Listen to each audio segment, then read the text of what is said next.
تو یاد رکھو جب بھی کوئی حدیث آیا کرے نا کسی کے بارے میں تو اس میں اس دور کے جغرافیہ کے لحاظ سے بات کی جاتی ہے. یہ جو غزوہ ہند ہے, ہندوستان کا جہاد ہے, اس کے بارے میں آج کل بہت کچھ لکھا جا رہا ہے, بہت کچھ, لیکن مجھے ایسا لگتا ہے کہ کچھ توڑ مروڑ کے, کچھ کھینچتان کے احادیث کو چسپاں کیا جاتا ہے. جو امکانی چیز ہوتی ہے اس کو امکان کے درجے میں بیان کرنا چاہیے, اس کو ایسا پیش گوئی کہ گویا لگے کہ جی ایسا ہونے والا ہے.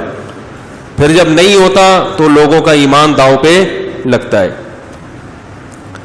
احادیث میں جتنی پیش گوئیاں ہوئی ہیں مستقبل کے حوالے سے, ان میں اکثر پیش گوئیاں بالکل ایسی نہیں ہے کہ آپ ڈیٹ ڈیفائن کر سکیں, مبہم رکھا گیا ہے ان کو, بس بتایا گیا کہ ایسا ہوگا, کب ہوگا یہ ہمیں پتہ نہیں ہے.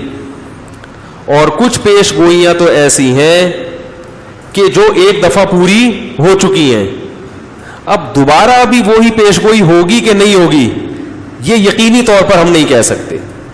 جیسے ہندوستان کا جہاد, اس کے بارے میں فضیلت وارد ہوئی ہے کہ عصابتان من امتی احرزہم اللہ من النار, میری امت کی 2 جماعتیں ایسی ہیں جن کو اللہ جہنم کی آگ سے بچائے گا.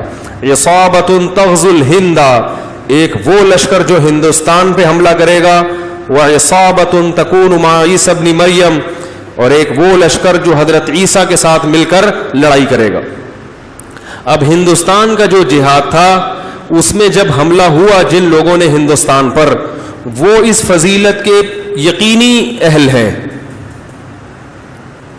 اب دوبارہ حملہ ہو یا ہوگا, یہ لوگ اس حدیث میں داخل ہوں گے کہ نہیں ہوں گے, اس کے بارے میں حدیث خاموش ہے.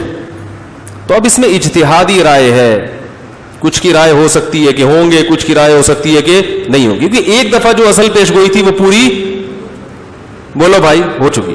جیسے حدیث میں آتا ہے لَتَفْتَحُنَّ الْقُسْطُنْطِينِيَّةَ وَلَنِعْمَ الْأَمِيرُ أَمِيرُهَا وَلَنِعْمَ الْجَيْشُ جَيْشُهَا, کہ تم ضرور بالضرور قسطنطینیہ استنبول پہ حملہ کرو گے اور اس کو فتح کرو گے, اور اس وقت کا سب سے بہترین امیر وہ ہوگا جو قسطنطینیہ پہ حملہ کرے گا, اور وہ لشکر سب سے بہترین لشکر ہوگا جو استنبول پہ حملہ, استنبول کا دوسرا نام قسطنطینیہ ہے, اس پہ حملہ کرے گا. یہ فضیلت سلطان محمد فاتح لے گیا. ہٹو بچوں, ہو گیا کہ نہیں ہو گیا؟ یہ فضیلت کس کے حصے میں آئی؟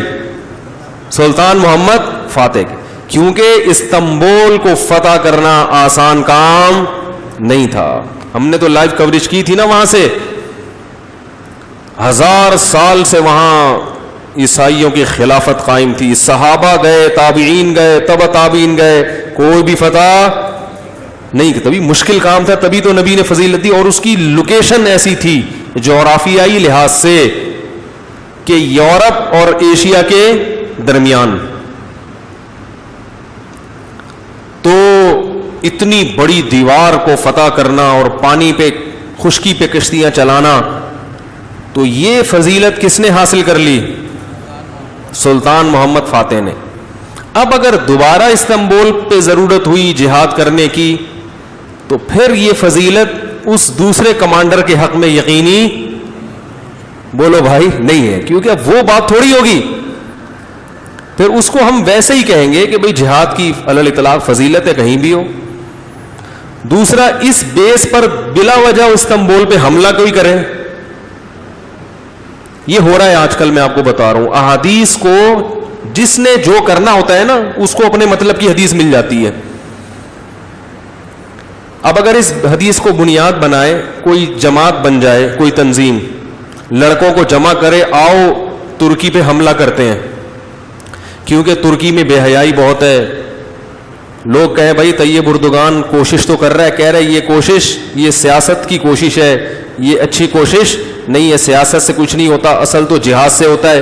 اور لوگوں کو جمع کر کے اچھا بھلا ترکی کی واٹ لگا دے, ٹھیک ہے نا, اور جب دلیل پوچھی جائے تو دلیل دے. نبی نے فرمایا سب سے بہتر جہاد اور امیر کون سا ہے؟ جو استنبول پہ حملہ کرے. تو بتاؤ اس کا اس موقع کے لیے اس حدیث کا استعمال صحیح ہوگا؟ آواز گونج تو نہیں رہی؟ صحیح ہوگا؟ نہیں ہوگا.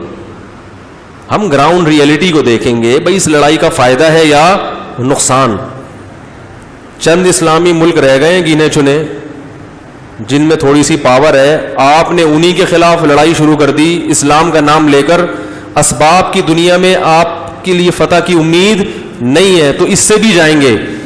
اب وہ کہہ نہیں حدیث میں آتا ہے کہ سب سے بہتر لشکر، تو بھائی وہ سلطان محمد فاتح یہ فضیلت حاصل کر چکا ہے.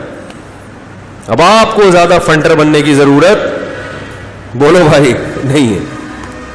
تو اسی طرح غزوہ ہند کے بارے میں یا اور جس طرح کی روایتیں، ان میں یقینی طور پر تو وہ مجاہدین فضیلت حاصل کر چکے ہیں جنہوں نے ہندوستان پر اسلام کا جھنڈا لہرایا. اب دوبارہ اس حدیث کا مصداق وہ لڑائیاں ہیں یا نہیں ہے، ان سے احادیث خاموش ہیں.